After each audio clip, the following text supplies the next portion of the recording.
Welcome, I'm Spaghetti King. This will not be like an official video I normally do. Normally when I do a video I like dress up and I like wear a suit and whatnot, but I just watched Gotoubun no Hanayome Season 2, so Quintessential Quintuplets Season 2 like last night, so I just thought I would give my immediate thoughts on it because it's a matter of if I don't give it right now then it's not going to come back unless I like write it down or something. I did write down my immediate thoughts back on like Attack on Titan when I first watched that. That probably would be a good video in and of itself, just because I have like 3 pages worth of notes just on my first thoughts on that. But in regards to Gotoubun no Hanayome, um, this I should cover is not the actual ending of the series, because there's still like 40-ish chapters to go. Um, I have been semi-spoiled on what the ending is, but I really don't mind overall, because the thing is with a series like this, you have to go in expecting a semi-troll ending. You should expect an ending that probably will not suffice for what you were wanting, especially if you are taking a specific side in the pairing war. That's just how it goes. If your side doesn't win, you will be disappointed, I'll tell you that. If you watched the Abandoned Account commentaries, then I'm sure you'll know that I'm a Miku fan. I'm a Miku fan. I'm on the side of Miku. Um, the most, well, I mean, probably the most interesting place to start is, of course, the ending of this season, which was, by the way, spoilers, full discussion. We're going spoilers. I'm talking all of it. So if you haven't seen it, go see it, and then come watch this. But the ending was the only part of it I really didn't 100% enjoy because not because it wasn't good, but because it's one of those cases where it could potentially lead to sort of bad things, depending on how things go. Um, so the ending itself basically goes with the Miku confession, which was built up on a 3-day period in the whole going to this hot spring kind of area, hotel kind of Japanese mountain area. Um, has a very like end of school, end of the year, last kind of party thing, which was similar to the end of the last season. The setting overall was kind of similar. Of course, at the end of the last season, that is when Miku fully decided that she likes Futaro, and she's not going to lose to anyone in that regard. I don't think she mentioned confessing to him yet. Really, this season is all about the whole confessing aspect. And of course, Miku confesses last because she's the shy girl. And Nino confesses first, but we'll go on that. So the confession was, Miku goes, "I love this. I love, I love this bridge. I love this house. I love this, traditional Japanese architecture going on." And then she points at Futaro and says, "And I love you." And she points at her sisters and says, "And I love my sisters." And then she cheekily looks at Futaro and says, "Did you think I meant you?" And the thing with that is, I mean, I'll have to watch more, of course, but the thing is, this is most likely good. This is most likely good. It's most likely this is good. I'm presuming this is good. Part of the reason this is good is because this is reminiscent of her character before she was particularly shy to Futaro. If you look at her in the early episodes before she has a crush on Futaro. This is reminiscent of that, so that is relatively good. In the aspect that she's kind of has this cheeky demeanor to him, um, which I think that's a good role, or saying good role, a good outcome for her characterization, which is that inevitably she would get over her shyness to Futaro, and you see a very, it's built up very well with her being very calm around Futaro when they're actually just talking, and of course there's that relatable like relationship aspect to that I'm sure a lot of people understand. Of course, I'm like a virgin with autism who has never had a girlfriend. So I can just look at this from the objective characterization angle, and my relation to it is a bit uh, more limited than a lot of, I guess, more people. But I understand it. You know what I mean? I'm definitely introverted, so I understand the angle, right? But it was built up well, with Miku being calm around Futaro after she finally gets over this shyness, and then she gives that little cheeky to Futaro, and Futaro is shocked by it, and she kind of plays with him on that end, which is, I think, good because it shows her overcoming her shyness to him well, and she got the time with him, got more time with him than any of the others, which is good, and it feels very much earned, especially because one thing to keep in mind is they had kind of held off on like Miku and Futaro interaction on a good amount for a while. Really beforehand, the only long-term Futaro and Miku interaction we had was the whole Kimono Fireworks Festival thing in season 1, and that was a bloody good one, let me tell you that. I loved that. You had that. And that's really the first time I would say Miku kind of concludes she likes Futaro in that, you could say definitively. And that's really a good one. Really good turning point for the characterization there. So I'll say that. Um, but then they kind of did a thing after that where Miku was not talking to Futaro that much, mainly because she liked him and she really didn't know how to say it. So then she's kind of just shy around him for a while, and really she only helps with like helping Yotsuba and stuff like that in season 1. Um, then of course you get that very kawaii moment where it's the whole like snow episode, and then Miku finally like is right up close to like Futaro and gets to talk to him for a little bit. And that's a good scene. And us shy cats, us shy boys, we know that kind of feeling. I'll just say that. We know that one. We know how it goes. So that was a very rewarding scene, and it was very rewarding after the build-up. But even though it was rewarding to see, it wasn't really like a mega payoff, or at least not a conclusive payoff. It was just like, okay, Miku talked to Futaro, good. We're happy at that. But the real payoff for me in terms of characterization was when Miku said that at the end of the season that she likes Futaro and she's going to get with him no matter what. So that's the first real commitment by any of the quintuplets. Commitment to being with Futaro. That is a direct statement right there. So I mean, if you're counting ammunition on that end, there you go. So that's that element. Um, so again, I was very happy with that characterization. But in season 2, early on, Futaro and Miku interact on a normal level. Of course, there was that line where, and this kind of bugged me. I'll just say that this kind of bugged me. Like Futaro like kind of like forgets all the quintuplets relatively on. He's all confused by it. I don't know if that's just like comic relief or it's meant to say that he's actually been like forgetting them. I'm gonna assume it was inoffensive. I'm gonna assume it was relatively irrelevant. Of course, out of that, Miku is like, I think she says something like, "I don't care about you anymore, Futaro." But she said hyperbolic statements like that before. You of course have the commit seppuku scene after he embarrasses her in the courtroom scene, if you want to call it that. But that's nothing out of character. And yeah, so basically that was a lot of digression. But the point is, the confession could imply that she's over Futaro, given the fact that she didn't directly like say it to him, but she sort of like tricked him in that end. But we would conclude most likely not. Most likely not. Most likely what it was an indirect confession, and in that sense, she kind of cheeked him. She kind of cheated it, very fitting of the introverted way. And she actually got Futaro. She got Futaro on that one, which was good because Futaro already like knew.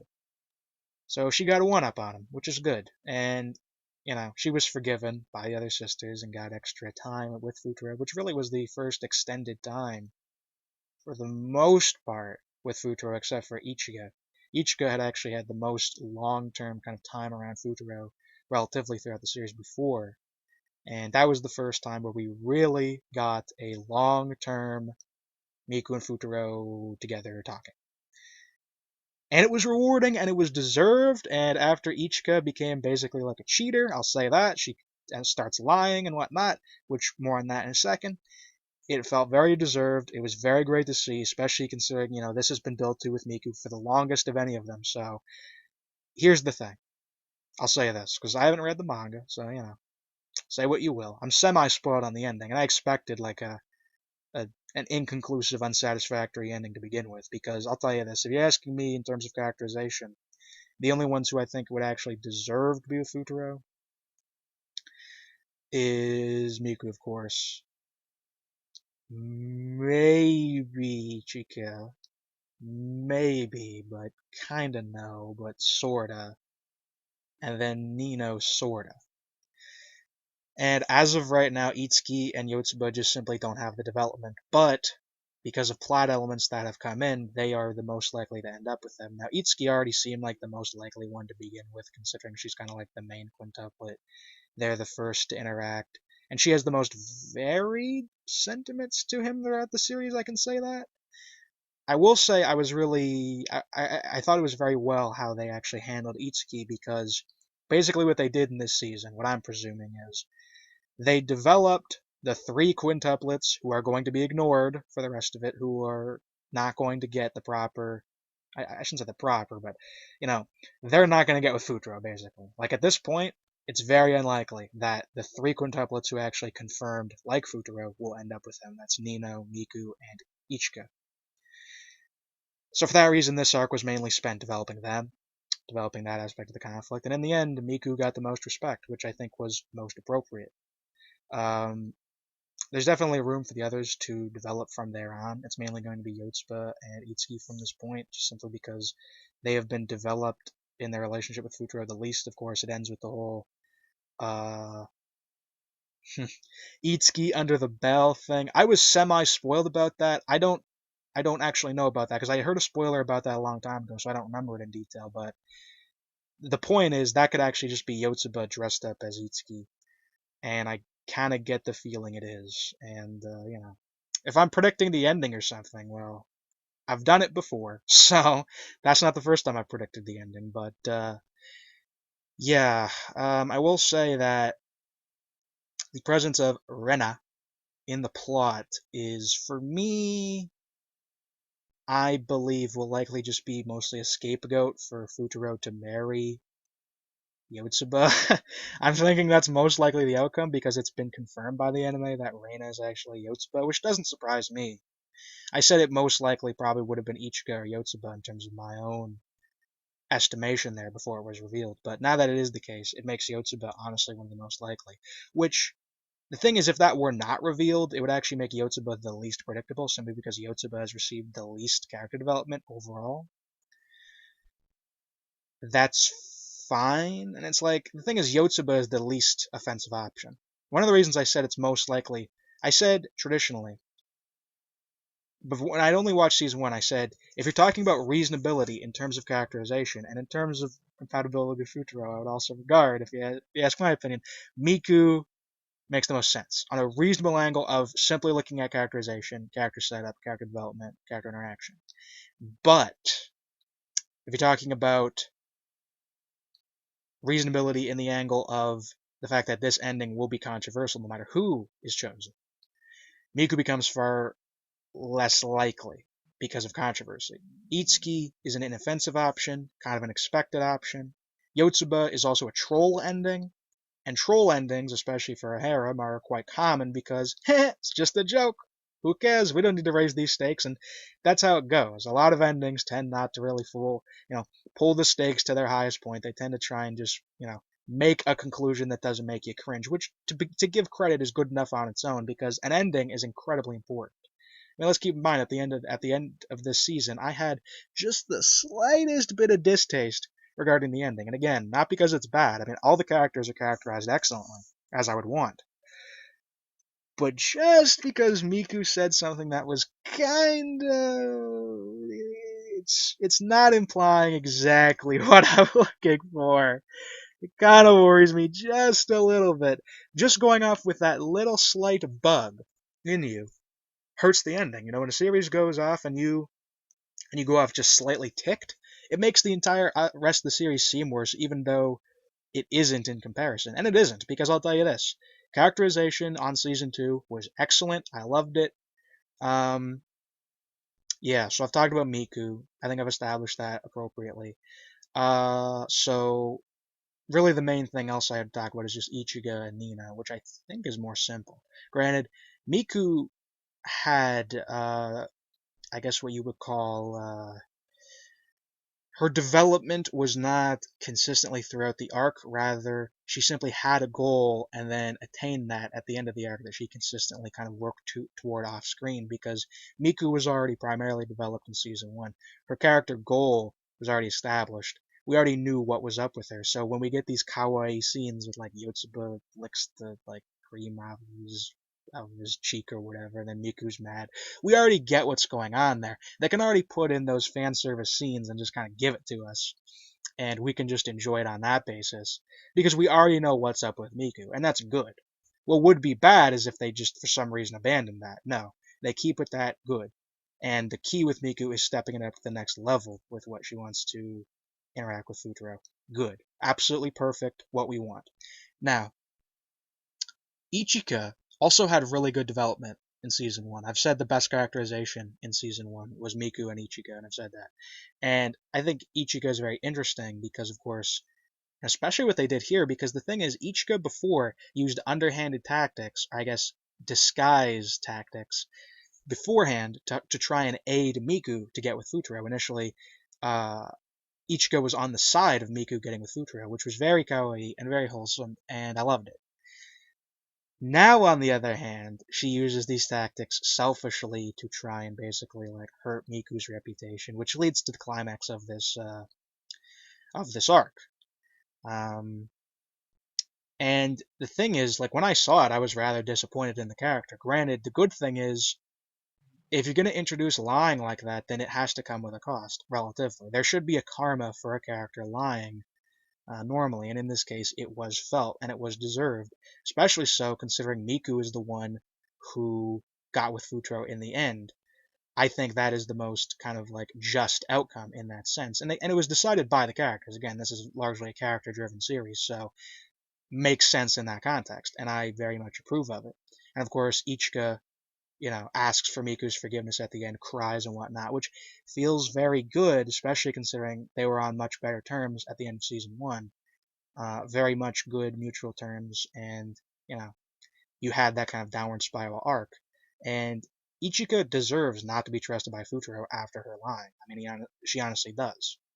And again, it is sad to see her go to that point, considering it seemed honestly Ichika was trusted by Futaro the most in season 1. I would garner, especially considering their kind of interesting personal interactions there. But that's really the key with Ichigo, is just simply she had a downfall arc because she goes on lying, because she wants to be competitive, and she understands the situation with Nina, which makes sense for her character, for her to have the broadest perspective of them. And it makes sense considering how she assisted Miku in the past, that she would then subvert Miku and Nina in the same way.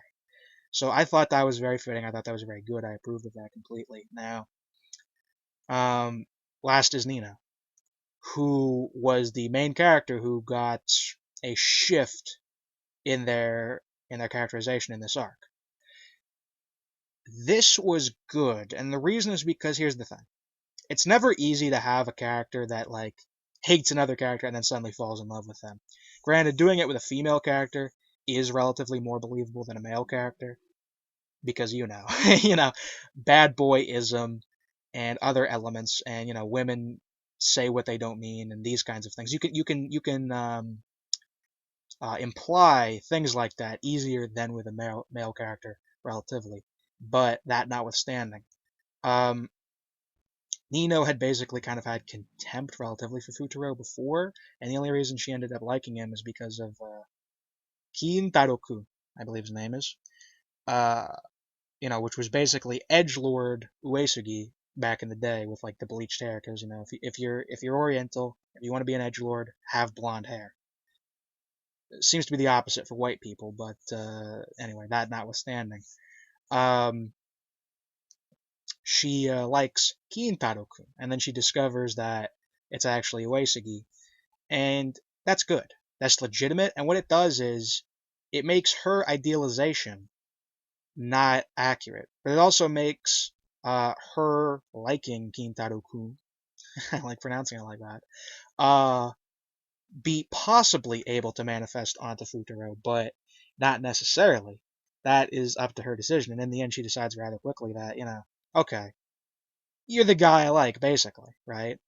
And I'm fine with that. I'm fine with that because it's realizing what the situation is, understanding that he was trying to act within her interest as much as he could, and it's that element that I find that to be fine. I mean, of course, this is going to be a fast-paced series regardless, but I found her shift to be fine, mainly because it was a logical conclusion, because she found out on her own that Uesaki and Kintaro-kun are the same. So I found that change to be appropriate. I found that change to be realistic. I'm sure some people did not.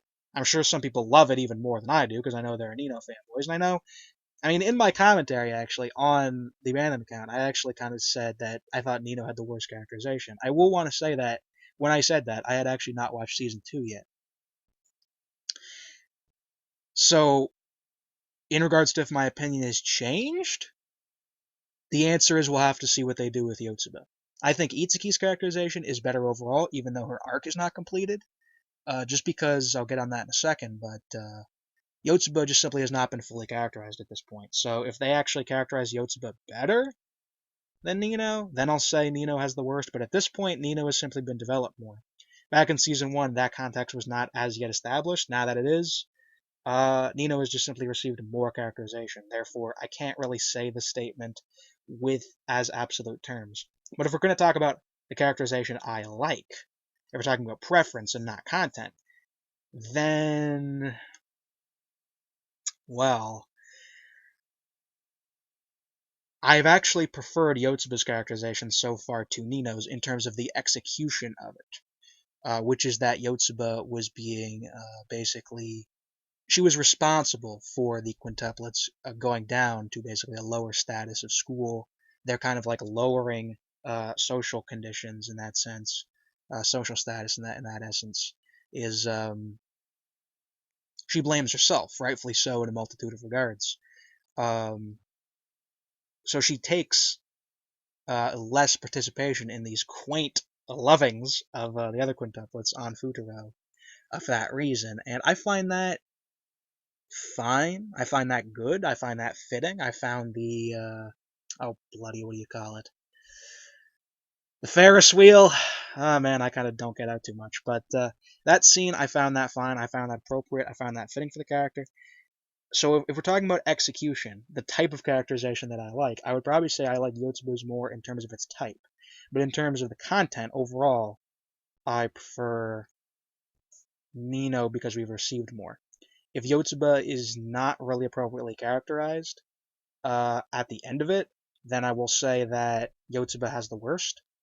And I kind of get the feeling, considering all these manga people and what they say about the ending, I get the feeling that that might be the case. And if it is, I'll amend the claim. I'll say, look, if Yotsuba did not receive as full a characterization as Nino, then I'll say Yotsuba's characterization was inferior to Nino due to lack of content.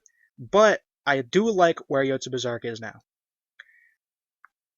But I did like the simplicity of Nino's arc, and I did like actually how they shifted direction with Nino, because they shifted her direction completely from having contempt for Futaro to being the most endearing and honest about liking him, which I thought was the best way of shifting her character in absolute terms, right? In absolute terms, um, not in subtle terms, because you should have, for the sake of interest, characters who contrast more. And in the case of it, by making Nino and Miku almost opposite in terms of role and in terms of their perception of their interaction with Futaro or their relation with Futaro, I thought that was a very good direction to take in that sense. And I thought it was executed well enough, especially considering the shorter pacing. I had no problem with that. So I think the only thing left I would have to say is like Itsuki. which I already sort of mentioned, but basically what they did with Itsuki in this arc is they made her, and I thought this was good. Itsuki's development is far more, it is subtle, and it grows throughout the time, and it's not, it has less big absolute moments that just shift how everything was going with that. And I enjoyed that because basically what they did with this arc is they had her like Futaro. I don't mean like, I just mean like in general. By the end of season 1. They are on basically good terms by the end of season 1. And into season 2, she has the whole slap Nino thing, which basically sets off the plot.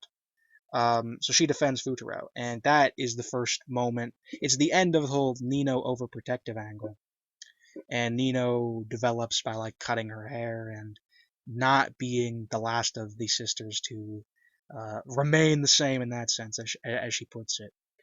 So Nino just goes out there. Nino just goes out there and just is honest about what she feels, and that's good to see from one of the characters. Have one of the characters like that, because up until that point, it kind of had just been Yotsuba, but she's just very honest about that, and that's good, especially considering a lot of people just call her like General Tsundere.